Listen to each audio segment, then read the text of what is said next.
Welcome back to From the Pages of Wrestling 88, the fall 1988 issue. Volume 6, Number 3, and the calendar says autumn, but the wrestling world is not slowing down.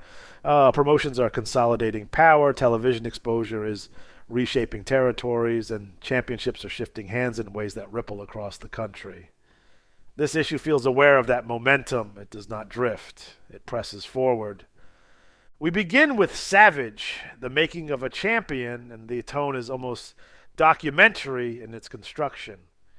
Randy Savage is not treated as a flash-in-the-pan champion. The article traces his path deliberately. Early athletic ambitions, minor league baseball, the obsessive training habits that separated him from peers, the discipline that bordered on isolation. There is emphasis on preparation, hours in the gym, attention to conditioning, refinement of ring psychology.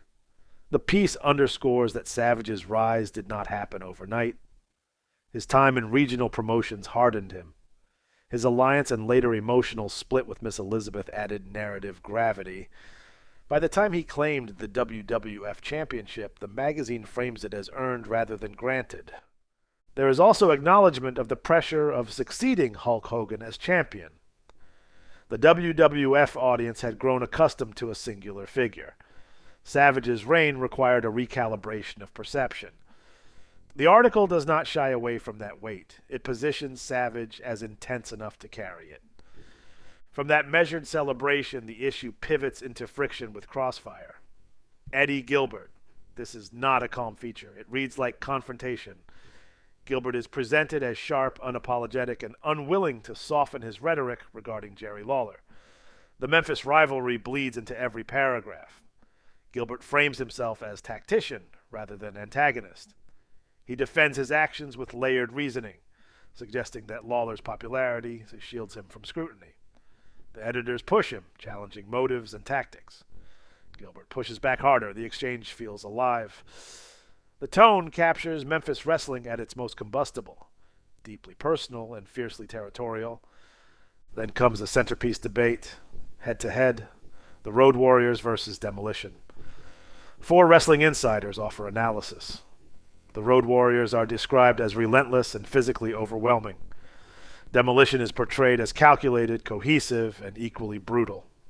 The article breaks down potential advantages, raw aggression versus structured teamwork, psychological intimidation versus championship experience. There is no cartoon framing. The analysis reads serious. The question lingers. If these 2 dominant tag teams collided in their prime, who survives? The feature thrives on uncertainty. It invites the reader to argue. The strategic tone continues in interview ad Bobby the Brain, Heenan, and Andre. Heenan's voice dominates. He frames Andre's position as misunderstood rather than diminished. He suggests that critics underestimate the Giant's patience. The implication is clear. There is a plan in motion. The article revisits Andre's storied career, his alliances, his championship pursuits. Heenan speaks about timing and opportunity. Andre's presence looms through the conversation. It feels like a reminder that legends do not fade quietly. Internal tension erupts in Tully Blanchard and Arn Anderson. We don't want Windham! We never did! The Horsemen's unity appears strained. Blanchard and Anderson express frustration over Barry Windham's association. The article captures pride, resentment, and guarded loyalty. It suggests that dominance can mask instability. The NWA landscape depends on factions, and fractures carry consequences. King at last. Jerry Lawler captures the AW. A Crown shifts the focus north. The piece recounts Lawler's long pursuit of broader recognition beyond Memphis.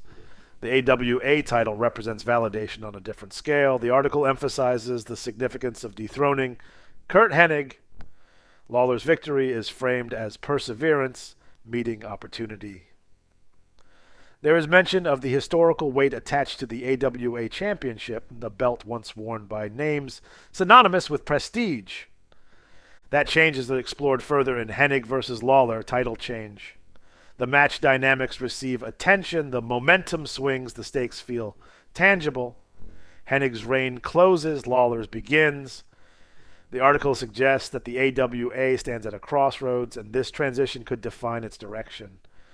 The tone softens with the private side, Steve Williams. The piece moves beyond the ring. It reveals domestic details balancing Dr. Death persona with everyday life. The message is clear. Intensity in the ring does not erase humanity outside it. Wrestling 88 often balances brutality with biography. Uncertainty closes the feature section with Bigelow. Can he be trusted? Bam Bigelow is presented as powerful and enigmatic. The article questions allegiance and reliability. Strength is not the only currency in wrestling. Trust determines positioning. The piece leaves readers wondering where Bigelow truly stands. Between features, the advertisements reinforce the era's structure. The special Triple Crown offer promotes 36 magazines for $42, bundling 3 titles for devoted readers. It promises savings and continuity. Another section offers back issues for $3 each, inviting collectors to fill gaps in their libraries. Order forms instruct readers to send checks to Rockville Center, New York. This is wrestling fandom before digital immediacy, deliberate and physical. Publisher information grounds the magazine in legitimacy, copyright statements, circulation details, formal addresses. It reads like a professional operation at scale. Fall 1988 feels transitional, yet confident. Savage holds the WWF Championship with intensity. The Road Warriors and Demolition dominate the tag team imagination. The Horsemen show cracks beneath polish. Lawler captures new territory. Eddie Gilbert fuels chaos. Steve Williams steps into softer light. Bigelow raises questions. The business is expanding, and this issue reflects that expansion without losing focus on individual rivalries and personalities. It feels aware that 1989 may reshape alliances and championships alike. See you next time. Farewell from the Empire State.